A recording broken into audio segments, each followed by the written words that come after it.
Lectura del Evangelio según Mateo capítulo 14 versículos 13 al 21. Cuando oyó Jesús esto, se apartó de allí en una barca a un lugar desierto y apartado. Pero cuando la gente lo oyó, le siguió a pie desde las ciudades. Y saliendo Jesús, vio una gran multitud, y tuvo compasión de ellos, y sanó a los que de ellos estaban enfermos. Cuando anochecía, se acercaron a él sus discípulos, diciendo: Este lugar es desierto, y la hora ya pasada. Despide la multitud para que vayan por las aldeas y compren de comer. Jesús les dijo: No tienen necesidad de irse, dadles vosotros de comer. Y ellos dijeron: No tenemos aquí sino 5 panes y 2 peces. Él les dijo: Traédmelos acá. Entonces mandó a la gente recostarse sobre la hierba, y tomando los 5 panes y los 2 peces, y levantando los ojos al cielo, bendijo, y partió, y dio los panes a los discípulos, y los discípulos a la multitud. Y comieron todos, y se saciaron, y recogieron lo que sobró de los pedazos, 12 cestas llenas. Y los que comieron fueron como 5,000 hombres, sin contar las mujeres y los niños. Así que mañana por la mañana tomo un vuelo de 18 horas a Estambul, tengo una escala de 6 horas y media, y luego vuelo 5 horas a Dubái. Estoy en Dubái por un día, día y medio, luego tomo un vuelo de 5 horas a Kazajistán. Estoy ahí por 3 días ministrando, luego regreso a Dubái y después voy a Armenia. Y resulta estar en la frontera norte de Irán a hacer algo de trabajo allí con misioneros y ministros. Y así después de que termine, cuando regrese, y no es que sí regreso, cuando regrese, eso hará alrededor de 40 países para mí, viajando y haciendo ministerio alrededor del mundo y por los Estados Unidos. Y recuerdo que mientras me preparaba para el viaje, estaba recordando la primera vez que fui a un viaje misionero. ¿Cuántos han estado antes en un viaje misionero? Levanten la mano. Bien.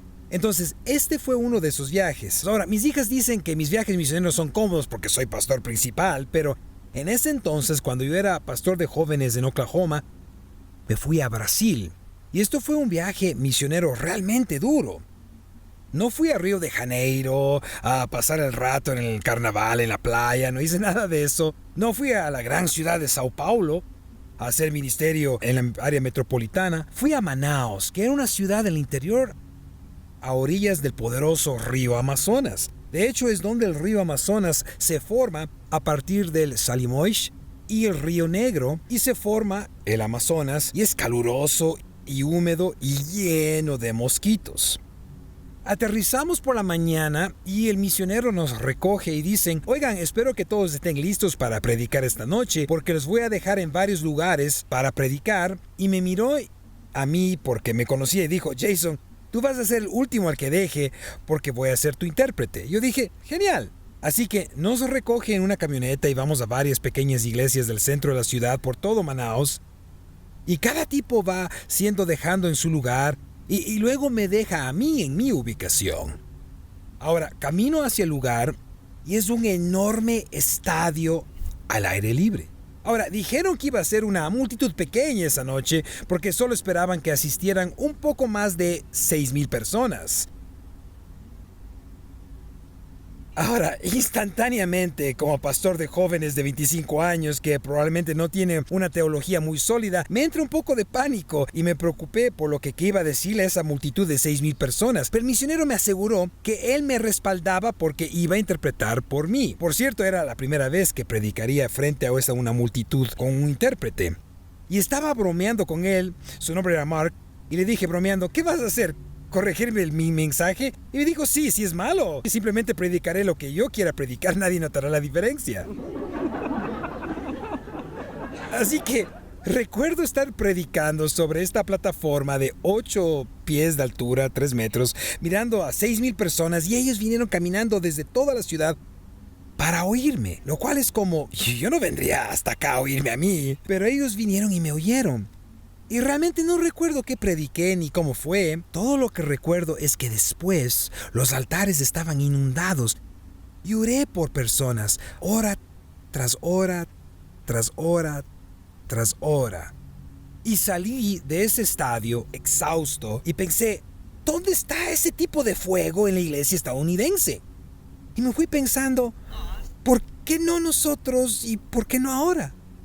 A la mañana siguiente cargamos una barca y no era este lindo crucero fluvial, era una vieja barca destartalada donde llevas una hamaca, la cuelgas en unos ganchos y duermes durante la noche bajo un mosquitero. Y nosotros, un grupo de pastores de Oklahoma, comenzamos a viajar río abajo por el Amazonas, por el lado del Solimois. Pescábamos pirañas, nadábamos en el agua, íbamos de aldea en aldea predicando el evangelio en varias iglesias. Ahora, la razón por la que digo iglesias así es porque no es nada que haya visto antes en mi vida. Sin puertas, sin techo, tal vez una pared exterior de ladrillo, el sistema de sonido sonaba terrible. La adoración, honestamente, era realmente mala. De hecho, cuando miré todas las guitarras, les faltaban cuerdas.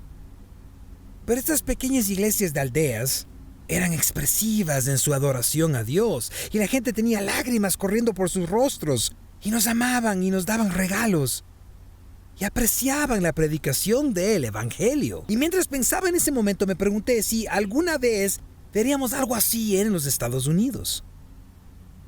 Tendemos a gustarnos la comodidad. De hecho, cuando te despertaste esta mañana y miraste por la ventana, probablemente tuviste un pensamiento fugaz de tu mente de: está un poco nublado hoy. No estoy seguro de que Jesús quiera que asista a la iglesia. Ahora, la razón por la que algunos de ustedes están riendo es porque debatieron con su esposa en la cocina si iban a ir o no. Y ella dijo que sí van, y así que aquí están. Pero tendemos a querer comodidad por encima de la pasión. Tendemos a querer nuestras prioridades propias sobre la hospitalidad. Y me fui de ese momento pensando, ¿por qué no nosotros y por qué no ahora? Continuamos viajando por el Amazonas y llegamos a esta colonia de leprosos. Cuando digo colonia de leprosos, realmente quiero decir colonia de leprosos. No es un hospital, es una colonia de leprosos. Y hay personas en las salas con algunos de los peores casos de lepra que jamás hayas visto. Como que si quieres una buena imagen de la lepra, anda a Brasil. Y recuerdo predicar en esta pequeña iglesia y hablar con el pastor. Y ya sabes, ¿qué te ha llevado a estar en esta colonia de leprosos y todo ese tipo de cosas? Y recuerdo que después de que él se fue, el misionero me llevó aparte y me dijo: ¿sabes? En Brasil rotamos a los pastores de iglesia en iglesia. Pero este pastor se ha negado a dejar esta comunidad porque ha amado tanto a esta comunidad.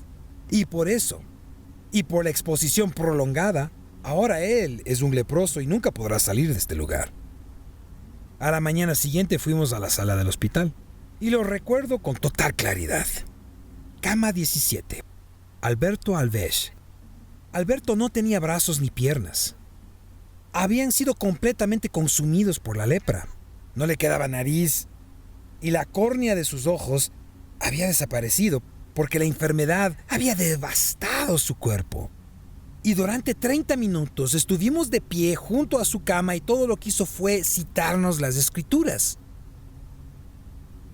Y recuerdo al misionero, y no sé por qué le gustaba meterse conmigo, no tengo idea. Yo soy un tipo sensible. Y me miró cuando estábamos a punto de irnos y me dijo: quiero que ores por Alberto Alves y por su sanidad. Ay, hombre. Chicos, o sea, puedo orar por ustedes para que les quite un resfriado. Tipo, Señor, sánalos de un resfriado. Y no me pongo desinfectante en manos después de orar por ustedes. Oraré por su matrimonio. Oraré por sus ingresos. Haré todo eso. Pero tener la fe para orar por alguien con lepra. Santo cielo. Y dije mi oración insignificante y deseo que pudiera decir: y Alberto está con nosotros hoy y que camine por estas puertas, pero no era el tiempo de Dios. Simplemente no lo era. Pero me fui de ese momento desesperado por un mover de Dios. Porque mientras oraba por Alberto, estaba orando por alguien que conocía la Biblia mejor que yo. Conocía el sufrimiento más que yo. Conocía a Dios más que yo. Con vergüenza, realmente no creí en mi oración. Había escuchado historias de Dios haciendo lo milagroso en la Biblia, Crecí en la iglesia y escuché acerca de Dios haciendo cosas imposibles en el campo misionero. He oído historias de millones de dólares llegando en el momento justo para sostener una iglesia. Pero hasta ese momento nunca lo había experimentado realmente. Y me fui de ese momento preguntándome, ¿por qué no yo? ¿Por qué no ahora? Y esa pregunta todavía me persigue hasta el día de hoy. ¿Cuándo voy a ver un milagro?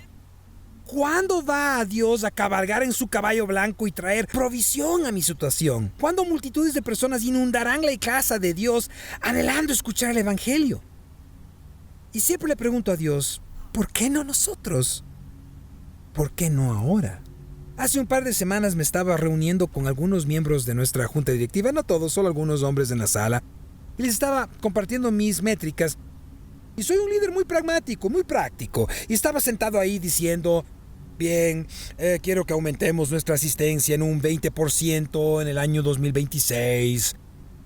Con eso probablemente aumentaremos nuestras ofrendas alrededor de un 10%, porque el 10% siempre más o menos va detrás de la asistencia. Y estoy esperando $400,000, ya saben, en misiones. Y simplemente iba punto por punto por punto. Y Rick Roper no está aquí hoy, está en Las Vegas, tal vez esperando que entren más finanzas, no lo sé. No, tiene hijos en Las Vegas, tiene hijos. Oigan, solo recuerden que si no están aquí, normalmente lo señalaré en una historia de alguna manera, así que necesitan asistir al 100% del tiempo, si no... Como sea, Rick se inclinó hacia mí. Y cuando hablas con Rick, él tiene una expresión en el rostro y yo dije... ¿Qué piensas? Y él se inclinó hacia adelante, humilde y suavemente me dijo, Pastor, tus sueños son pequeños. Yo dije, bien, bueno, ¿tú qué estás pensando? Y él dijo, Pastor, no creo que haya ninguna razón por la cual no podamos duplicarnos en el 2026. Realmente me desafió y dijo, que no hay ninguna razón por la cual Dios no pueda proveer un milagro para nosotros ahora. Y todos ustedes me conocen, bromeando, probablemente le dije algo como que yo oraría por la gente, pero él tenía que orar por el dinero. Pero desde ese momento realmente he estado orando. Y escúcheme, no se trata de construir plataformas o ministerios, realmente se trata de expandir el reino de Dios aquí en nuestra ciudad de Bakersfield y alrededor del mundo. Y mi oración desde entonces ha sido, ¿por qué no ahora? ¿Y por qué no nosotros? Y creo que todos, de manera inherente, creemos que Dios puede hacerlo milagroso, pero todos dudamos si Él puede hacerlo por nosotros. Vivimos en un mundo de lo práctico. No hemos vuelto tan prácticos en la iglesia hoy que de hecho hemos sido despojados de su poder.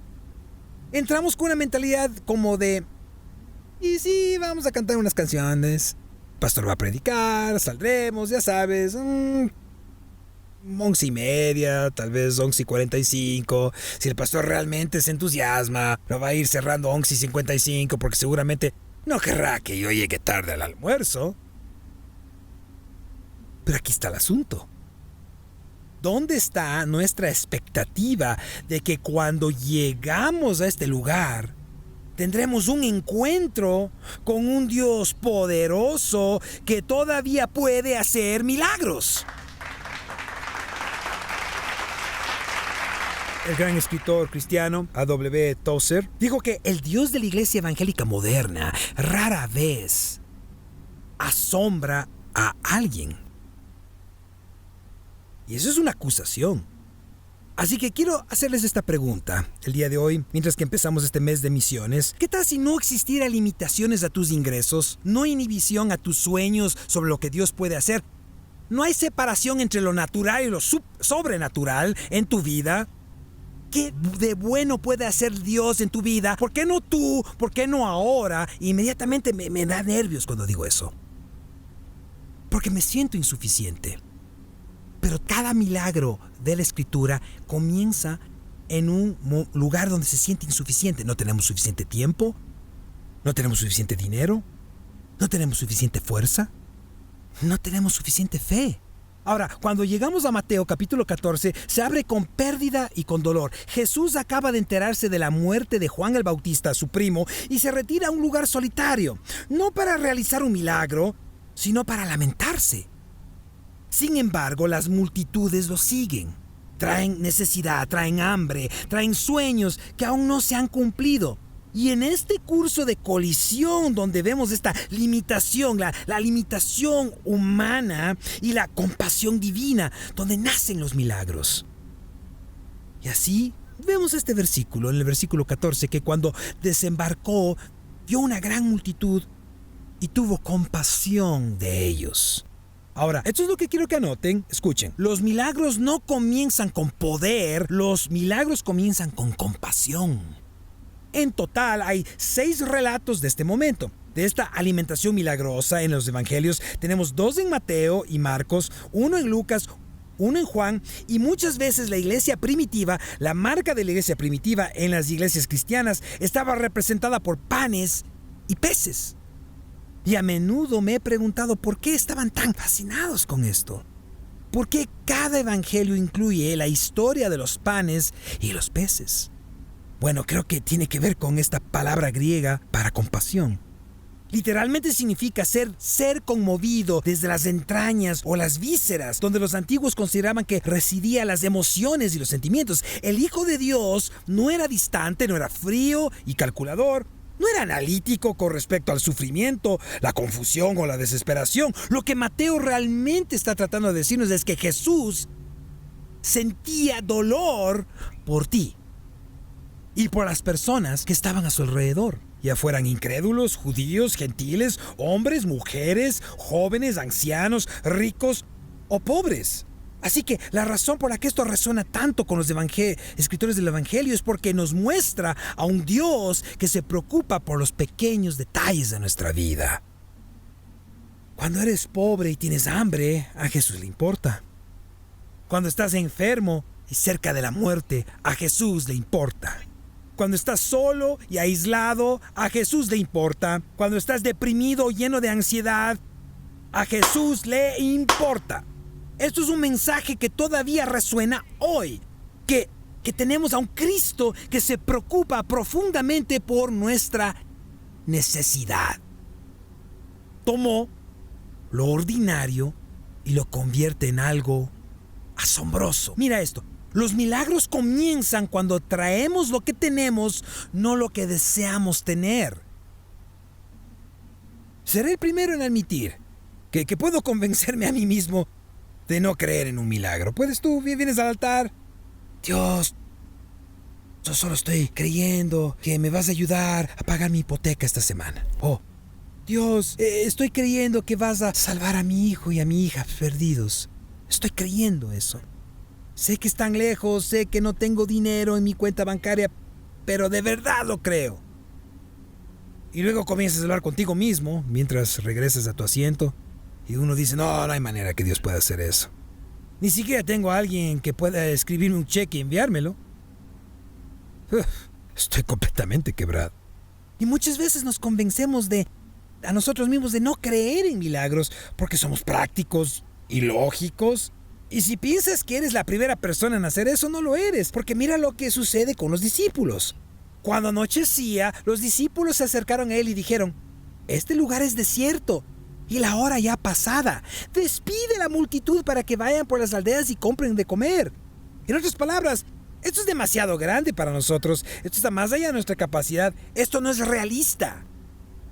Pero Jesús les responde con una frase que todavía debería conmovernos hoy. Mira su respuesta en el versículo 16. Dadles vosotros de comer. Así que muchas veces, mientras estamos orando por un milagro, en nuestra comunidad o en nuestra familia, Dios va a usarte a ti como el instrumento para que esto suceda. Ay, no sé, pastor. No. No. ¿Quieres ver a tus hijos salvados? Abre tu boca y háblales de Jesús. No esperes a que alguien toque la puerta cuando estás sentado en la sala. Esa es una de las mejores predicaciones que he hecho en mi vida. Rachel dice que a veces cuando predico estoy un poco sediento. Lo entenderás si eres más joven o dirás, esa es una frase vieja, él es mayor. pero es verdad. Jesús no les pregunta qué es lo que no tienen, les pide que miren lo que sí tienen. Y mira cómo responden. Miren esto. Solo tenemos aquí 5 panes y 2 peces. Fíjate, solo tengo. Dios, solo tengo $10. Dios, solo tengo mis 2 pies. Dios, solo tengo mi boca. Dios, no soy teólogo. ¿Cómo podría yo guiar a alguien a Cristo? Dios, yo no soy banquero. ¿Cómo podría suplir la necesidad de alguien? ¿Ven? Hablamos de solo tengo. Pero a Jesús no le interesa lo que solo tienes. Le interesa tu obediencia con lo que tienes. Ahora piensa en esto. Un almuerzo destinado para uno, ofrecido para alimentar a miles. Aquí está la verdad. Dios nunca ha esperado abundancia para actuar. Él espera disponibilidad. Los milagros no requieren condiciones ideales, requieren condiciones rendidas. Y los milagros nacen cuando lo pequeño es puesto en las manos de Jesús. El milagro no ocurre en las manos de los discípulos en ese momento. Ellos lo ponen en las manos de Jesús. Y mira lo que hace Jesús. Dice aquí mismo que toma los 5 panes, luego levanta los ojos al cielo, dice una bendición, parte los panes y se los devuelve a ellos. Y los discípulos los dieron a la multitud. Anoten esto. Antes de la multiplicación viene la gratitud. Antes de la provisión viene la confianza. Antes de que el sueño se haga visible, algo tiene que ser soltado. Algo. ¿Verdad? Algunos de ustedes, escúchenme. Y por favor, no me malinterpreten. Algunos quieren un milagro, pero no pueden soltar lo que tienen en la mano. Oh, eso es. Ya saben a dónde voy con esto. Algunos quieren que Dios lo haga todo por ustedes, pero no le pueden darle ni un centavo. Algunos de ustedes quieren que Dios haga cosas en su familia y han estado sentados durante años sin ministrar jamás a la familia de alguien más. Antes de la multiplicación viene la gratitud, antes de la provisión viene la confianza y antes del sueño se haga visible, algo tiene que ser soltado. Mira esto. El almuerzo representaba seguridad para el niño. ¿Quién sabe cuánto tiempo se suponía que durarían esos panes y peces para ese pequeño? ¿Qué quiero decir? Sí, tiene 5 panes, a menos que sea un adolescente. Probablemente debía dividir eso para un par de días, porque eso iba a ser su comida por varios días. Una vez que se lo entrega a Dios, no hay plan de respaldo. Mientras se lo entrega a Dios, pueda que no coma en una semana. Y ahí es donde la fe se estanca. Queremos un milagro sin riesgo. Los sueños y los milagros no crecen en puños cerrados, crecen en manos abiertas. Ahora piensen en esto por un segundo, piensen en la historia. De los 5,000 personas, hombres, más mujeres y niños, se supone que debemos creer que este niño era el único que tenía un poco de comida. Probablemente no. Probablemente hay alguien allá atrás con un pan escondido en su túnica. Probablemente hay alguien con unas galletas y queso o lo que sea que comieran en ese entonces. Hay alguien guardándose algo. Pero piensen en esto. Los milagros suceden cuando abres tu mano y se lo entregas a Dios sin importar cuán pequeño sea, pero el único que lo entrega es el único que llega a participar en el milagro. ¿Lo ven? Cuando se trata de misiones, tenemos algunos que dan mucho, algunos que dan poco y algunos que no dan nada. Y creo que lo que sucede con las personas que no dan nada es que elegimos no dar porque de alguna manera pensamos que nuestro regalo no hará una gran diferencia. Pero el milagro, pero eso no es verdad. Tienes que soltarlo para poder verlo. Quiero que anoten esto. Y si aquello que descartaste como demasiado pequeño es precisamente la semilla que Dios quiere multiplicar. Y si una comida que le provees a alguien y estás pensando, nunca va a hacer una diferencia, ni siquiera debería preparar esa comida. Pero, ¿y si ese pastel de manzana recién horneado por Kathy, no está aquí, pero bueno, ojalá que me llegue, o Frank Lotto, Frank es un gran panadero, y ese pastel recién horneado enviado a los vecinos, con una linda tarjeta, es precisamente la semilla que Dios va a multiplicar en la vida de ellos y en tu vida. En un momento en que sus discípulos no sabían qué hacer para expulsar un demonio, vimos esto en Marcos, pero hay un pasaje diferente. Los discípulos están frustrados y luchando con algo. Quiero que vean esto.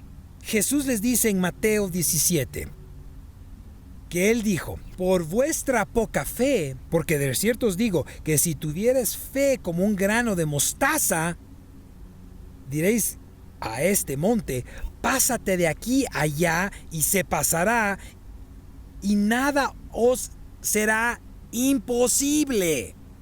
Noten, la pequeñez de la semilla, pero el gran resultado de ella.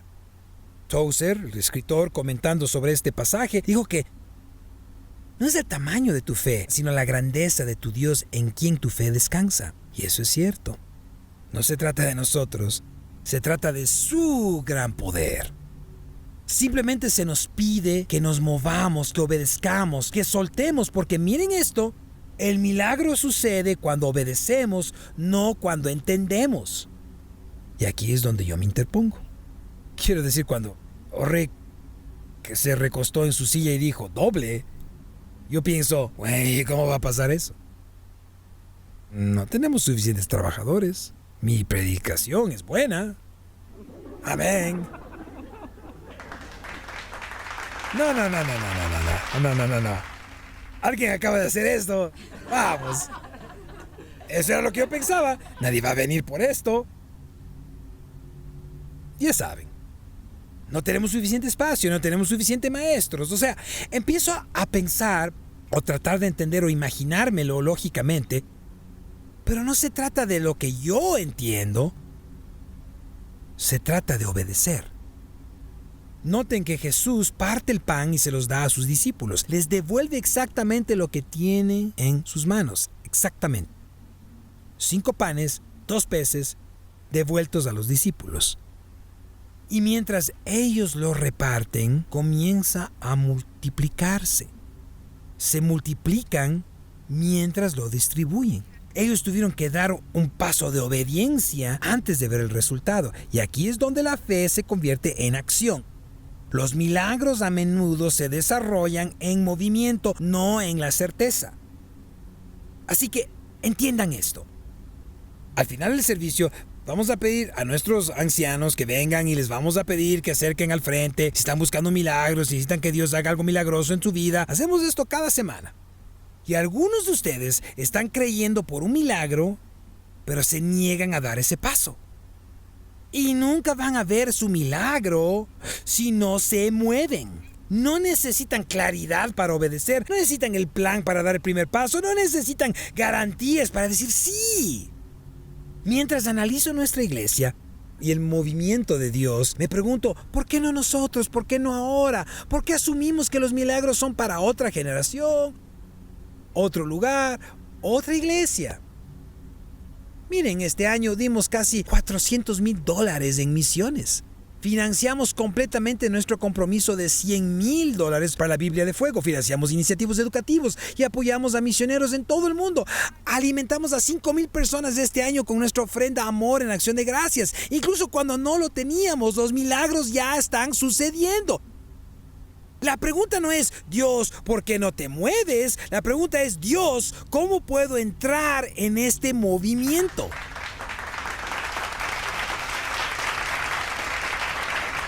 Entrar puede ser tan simple como dar por primera vez, o servir por primera vez, o invitar por primera vez. Es tomar lo que sí tienes y ofrecerlo. ¿Por qué no ahora? ¿Por qué no nosotros? Creo, iglesia, que nos estamos adentrando en un tiempo en el que tenemos que creer nuevamente en el Dios de lo imposible. La única manera en que vamos a ver un mover de Dios es entrando en Él. John Wesley escribió en uno de sus diarios: ¿por qué no deberíamos de esperar milagros hoy? Y esto es realmente a lo que quiero llegar. Después de todo, miren esto. Los milagros de Dios siempre dejan más de lo que había al principio. Quiero decir, miren este pasaje aquí mismo. Dice que recogieron 12 cestas llenas de pedazos que sobraron. 12 cestas, una para cada discípulo. No solo provisión, sino confirmación. No solo suplir la necesidad, sino edificar la fe. Dios no solo alimentó a la multitud, remodeló la imaginación de los discípulos. Empezaron el día diciendo: no tenemos suficiente.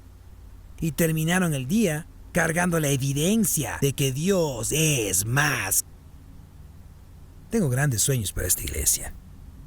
No por ambición, no por ego, no por orgullo, sino porque Dios la ha sostenido por 102 años para traer más personas a Él.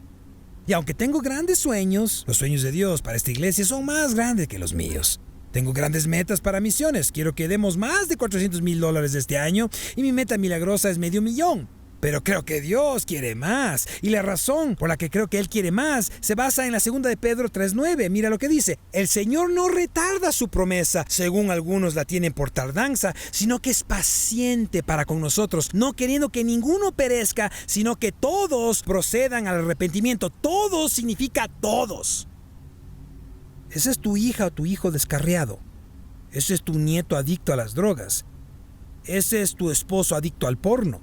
Son las personas caminando alrededor de la Kaaba adorando a un dios musulmán. Son las personas en un templo hindú adorando a un demonio. Es la mujer en la calle dirigiéndose a un burdel en Europa. Son las personas en la ruta de la seda sin una representación del evangelio. Si todo significa todos. La pregunta es: ¿lo crees? ¿Crees que podemos ser una iglesia que abra nuestros pequeños dones en la mano y vea a un Dios imposible hacerlo realidad? ¿Por qué no ahora? ¿Por qué no nosotros? Esta historia no es solo sobre pan y peces. Es sobre un Dios que usa y actúa sobre personas ordinarias, con recursos ordinarios, en un momento ordinario, puesto en las manos de un Dios extraordinario. La pregunta no es si Dios todavía hace milagros. La pregunta es si estás dispuesto a ofrecer lo que tienes, confiar en Él con el resultado. ¿Qué sueño ha plantado Dios en tu corazón? ¿Qué necesidad te has estado diciendo que es demasiado grande? ¿Por qué milagro estás esperando permiso para creer? ¿Por qué no ahora? ¿Por qué no nosotros? ¿Cuánto dinero querrías darle a Dios este año si el dinero no fuera un obstáculo? ¿Por qué no ahora? ¿Por qué no nosotros? Porque cuando la compasión se encuentra con la fe, cuando la obediencia se encuentra con la rendición y cuando las cosas pequeñas se colocan en las manos de Jesús, los milagros todavía suceden. Y si es por fe, ¿por qué no aquí? ¿Por qué no nosotros? ¿Por qué no yo? ¿Por qué no tú? Padre, gracias por esta palabra hoy. Siento una inquietud en la sala que he sentido por meses. Tú sabes, como lo he explicado a otras personas, que estamos en la cresta de una ola que está a punto de romper. Tú estás corriendo hacia esta iglesia para hacerlo milagroso. Y así, Dios, pedimos, oramos, Dios, que sea este tiempo para nosotros, para ahora. Dios, tú entres en la sala y hagas milagros nuevamente. Cabezas inclinados, ojos cerrados y mirar alrededor. Si entraste en la sala por primera vez o por la número 500 y nunca has confiado en Cristo para el perdón de tus pecados o estás lejos de Él, tengo buenas noticias. Estás en la presencia de Jesús en este momento. Y la Biblia nos dice que si confesamos nuestros pecados, Él es fiel y justo para perdonar nuestros pecados y limpiarnos de toda maldad. Piensa en eso. Entras sucio, quebrantado, un desastre, y sales completamente transformado. Es uno de los milagros más grandes en el planeta Tierra hoy, que Dios todavía toma un corazón duro y lo hace nuevo y limpio y te hace más blanco que la nieve. Si quieres confiar en Cristo para el perdón de tus pecados hoy, por primera vez, o quizás ha pasado mucho tiempo, si quieres hacer esto, ¿lo indicarías simplemente levantando la mano rápidamente? Sí. Veo esas manos allá atrás. Sí. La Biblia dice que si confesamos, lo que significa que oramos en voz alta, Él es fiel y justo. Fiel lo que significa que lo hará una y otra vez. Justo significa que nunca retrocederá en su palabra. Así que lo que hacemos aquí como iglesia es confesar juntos, oramos en voz alta juntos. Así que solo quiero que repitan esta oración. Amado Jesús, estoy lejos de ti, soy pecador y necesito que me rescates. Te pido que me perdones mis pecados. Creo que moriste y creo que resucitaste para hacerme nuevo. Haz eso por mí hoy. En tu nombre. Amén. Si oraste esta oración y la dijiste en serio, en un momento cuando nos despidamos, tenemos estas áreas de punto de partida. Queremos que vayas y le cuentes a alguien lo que Dios ha hecho en tu vida. Pero antes de despedirnos, hoy quiero invitar a nuestros ancianos, nuestro equipo de ministerio de oración al frente. Porque eso es lo que pasa. No creo que sea por accidente que el Señor me guió a este pasaje. No creo que sea por accidente que Dios quiera que oremos por milagros. No creo que sea por accidente que la semana pasada hablamos sobre el avance y bajar la colina. Dios está tramando algo. Y para algunos de ustedes es tiempo de moverse. Es tiempo de entrar en el mover de Dios. Así que Butler nos va a guiar en adoración y nos cerrará con adoración. Pero mientras lo hacemos, si necesitas un milagro en la casa hoy, quiero decir, has estado orando por algo durante meses o años. Podría ser alguien lejos de Dios en tu vida. Podría ser una enfermedad. Podría ser ingresos. Podría ser un matrimonio. Podría ser problemas familiares. Si necesitas un milagro hoy, quiero que empieces a moverte. Quiero que empieces a moverte. Dios está aquí. La presencia de Jesús está en este lugar, en este momento. Si necesitas un milagro, levántate de tu asiento y comienza a bajar. Comienza a bajar. Esta es tu hora. Este es tu momento. Este es Dios moviéndose en este lugar ahora mismo. Quiero que te muevas. Sé que hay montones de personas en este lugar que necesitan que Dios responda. Así que muévete, ponte de rodillas, comienza a clamar a Dios. No necesitas que alguien ore por ti, solo necesitas un toque del Espíritu Santo en esta sala ahora mismo. Levanta tus manos, familia de la iglesia. Si no necesitas un milagro, extiende tus manos ahora mismo y comienza a pedirle a Dios que traiga avance en este lugar. Trae avance a esta casa. Que, amado Jesús, oramos por milagros. Dios, tú eres un Dios grande. Eres un Dios grande, eres un Dios de lo imposible. Tú oras, tú prometes que las imposibilidades pueden hacerse posibles a través de ti. Así que Jesús, ahora mismo pedimos, oramos, Dios, te rogamos que te muevas en este lugar. Y esto no solo sea un momento estancado, que esto no sea solo otro servicio de iglesia, sino que este sea un avance para las personas en su vida, por sus matrimonios, por sus finanzas, por sus enfermedades, por sus dolencias. Jesús, ahora mismo. Vamos, iglesia, somos pentecostales por aquí. Levántense y comiencen a orar por las personas. Vamos, muévanse. Es tiempo, el tiempo es ahora. Ahora mismo es el momento. Lo siento en gran manera. Si necesitas un milagro, necesito que ores. Si quieres hacer avance, necesito que ores. Dios está en este lugar ahora mismo. Ahora es tu momento. Ahora es tu momento.